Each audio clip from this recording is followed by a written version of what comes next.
click on the subscribe button, and press the bell icon, to never miss any updates.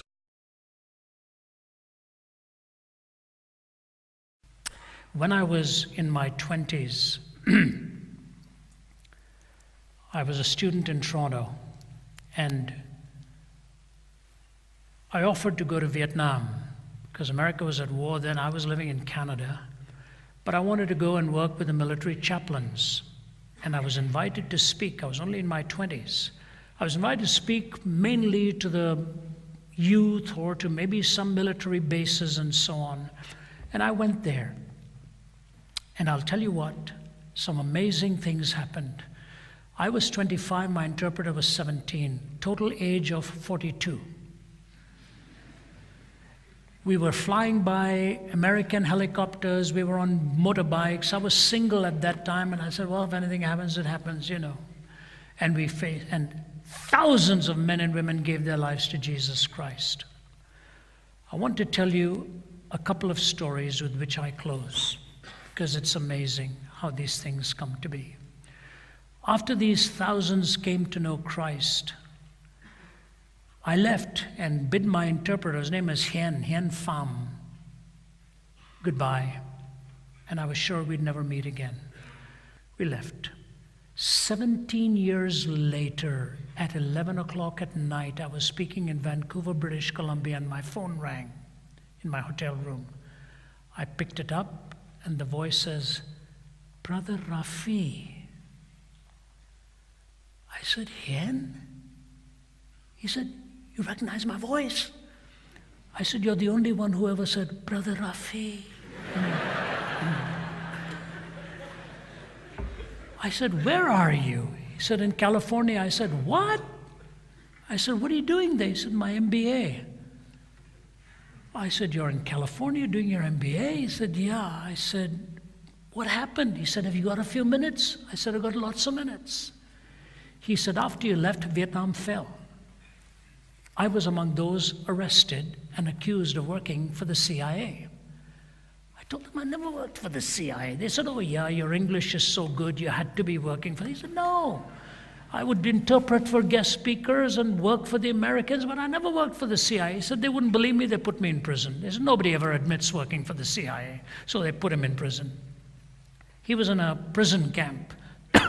They wouldn't allow him to read anything in English, only in Vietnamese and French. Marx and Engels, Vietnamese and French. That's it. Marx and Engels, Vietnamese and French.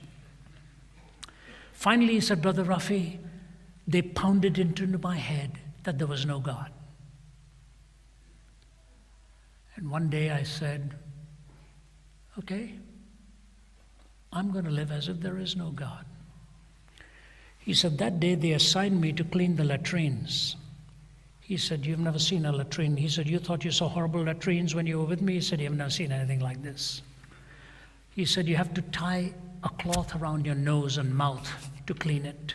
And I had this bucket and mop, and I was cleaning it, and I looked into one bucket next to a toilet. And I was about to empty the paper, but I noticed there was one piece of paper in English. He said, I looked around, I just quickly washed it and put it into my pocket. He said, everybody went to sleep that night. I waited, took out that wet piece of paper, and with a flashlight, I looked on that piece of paper. On the right, it said Romans chapter 8. And I started to read. And we know that all things work together for good to them that love God and that are called according to his purpose.